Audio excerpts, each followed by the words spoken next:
جناب حاجی صاحب سلام علیکم. بله سلام علیکم. انا لله و انا الیه راجعون. شهادت سید ابو طالب صاحب بر شما، بر تمام فامیلتان و بر تمام اقارب و بر تمام قوای امنیتی و دفاعی افغانستان تسلی میتون. من در خدمتتان هستم جناب حاجی صاحب مصطفی. بخیر باشین، بخیر باشین، سلامت باشین. چیزی که مصلحت خداست دیگه، راه چاره نیست دیگه.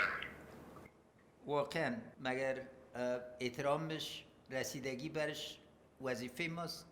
جنرال صاحب عبدالرحیم امرای مشیشتن از دفتر مشاوریت امنیت ملی تمام پرداخت حقوق و اینا رو و رسیدگی به خانواده اینا تعقیب میکنن جناب حاجی صاحب. بخیر باشین، بخیر باشین رئیس جمهور. تشکر از اینکه برای ما همدردی کردین. ما واقعا انتظار از این گپ نداشتیم. خیلی واقعا ما را خوشحال ساختی. خیلی زیاد تشکر. اما تو که فرزند خودت بود، هر کدام از اینا فرزند ماست و بخیر باشین، سلامت باشین. خداوند شما را داشته باشه، بخیر باشه. جناب حاجی صاحب ایوب سلام علیکم. انا لله و انا الیه راجعون. شهادت تورن صاحب نواب به شما، به تمام خانواده محترمتان و تمام قول اردو منصوبین تسلیت میگم. من در خدمتتان هستم جناب حاجی صاحب. سرفراز و کامیاب بشین رئیس. دیگر ما چاره نداره دیگه. امیر خوشحال شدیم که شما از ما با خبر شدیم. تسلیت بگید، خدا شما را نگاه کنه، خدا شما را اقبال شما را بلند کنه. دیگه چی کنیم دیگه؟ در آینده اسلام و به خدمت شما نیست بشین به شهادت رسید دیگه. جناب حاجی صاحب، جنرال صاحب عبدالرحیم امرای مشیشته فوراً برای تورن صاحب درود به ترفی داده میشه که در تقاعدش ازدیاد بیاید که رسیدگی شوه. سر رسیدگی به اطفال و مادر و ایناشون اینا همراه چند صحبت میکنن که برای ما یک پیشنهاد خاص روان کنن. سرفراز بشین سرفراز. خداوند داشته باشید. بازم تسلیت میتم. انا لله و انا الیه راجعون. مثل که شما فرزند شما بود، فرزند ما بود. از او خاطر ما فوراً خودم برتان تلفن کردم که برتان اطمینان بتم که خون پاکی ازی فراموش کس نمیشه. خداوند داشته باشید تان جناب حاجی صاحب، بخیر باشید. دگرمن صاحب احمد سلام علیکم. السلام علیکم. د افغانستان د اسلامي جمهوریت دولت جلالتمآب ولی قدر رئیس جمهور او د مسلح قواو سرعلا قماندان سمنمل محمد ګل همت د روزګان ولایت امیر امنیت حکم وکړ.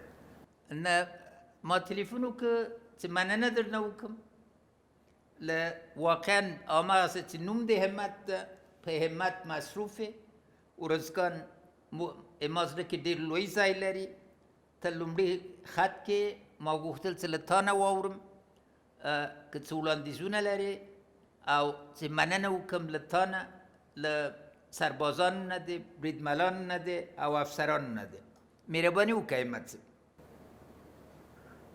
حاجي قدره د روزګان ولایت د رهبرۍ او زما د همسنګره منصبینو سلامونه او نیکې پورزونې ومنه. ویاړم چې د یو حقیقي نظام لرونکي یو او په راز کې یو متفکر شخص چې ټوله نړۍ د دې کارنامو ته په ګونډو ده واقع دی او د خپل اولادونو پوښتنه کوي. د دې ولایت د رهبرۍ د همغږۍ او ښه مدیریت اطمینان در کوم صاحب. د افغانستان ولس او شخصا تاته صاحب ډاډ در کوم، تعهد سپارم چې د خپل ګران افغانستان د یوې یوې لېږدې خاورې نه به په کلکه دفاع کوم او د ملي بیرغ د لاندې به خپلې وینې نذرانه کوم. نور حکم وکړه صاحب. خدای مساته. تورن صاحب محفوظ الله خان سلام علیکم. جلالتمآب محترم رئیس جمهوری جمهوری اسلامی افغانستان و سرقماندان اعلای قوای مسلح، السلام علیکم و رحمت الله و برکاته. تورن محفوظ الله امیر اپراسیون کندک سوم لوای اول قل اردو 217 مقیم ولایت کندز ولسوالی حضرت امام صاحب امر کنین. جناب رئیس صاحب میشنوم. بسم الله الرحمن الرحیم. جناب تورن صاحب من تلفن کردم که از شما بریدملایتان، افسرایتان و سربازایتان تشکر کنم. خود در خط مقدم در ولسوالی امام صاحب در قندوز که یک ولسوالی بسیار حیاتی است بر ما قرار داریم. ما اول تانم میگیرم که مستقیم از شما بشنوم که اگر کدام پیشنهاد داشته باشین، کمبودات رو احساس کنین، همراه ما شریک کنین که ما بتانم تعقیب کنم. مهربانی کنین جناب تورن صاحب محفوظ الله خان. جناب رئیس صاحب، با فضل احسان خداوند کدام مشکلی نیست. پای امنیتی شما ما برای شما اطمینان میدیم که در هر نوع شرایط آماده دفاع از وطن، از این خاک، از این سرزمین، از نوامش ملی، حاکمیت ملی هستیم. با یک قطره خون در وجود ما باشه از وجب خاک دفاع میکنیم. به خاطر تامین امنیت مال مردم، جان مردم آماده هر نوع فداکاری هستیم. خداوند داشته باشیتان. بازم سلامای مره، احترامات مره و مراتب تشکر مره به تمام همسنگرها و همصفایت میرسانی. همچنین بر مردم بسیار شریف ولسوالی امام احترامات مرا تقدیم میکنین. خداوند موفق داشته باشیتان. بخیر باشین تورن صاحب محترم. دگرمن صاحب ملک قیس سلام علیکم.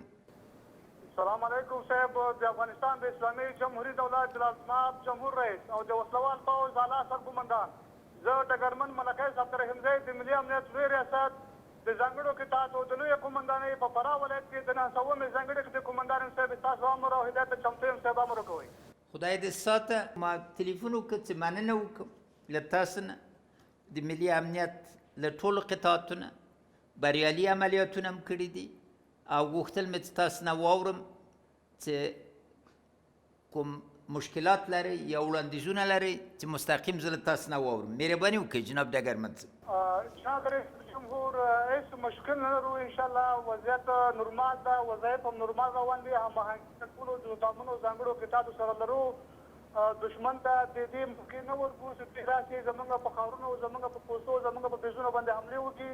انشاءالله کوونکی جواب هم ورته ورکړی. خدای مساته.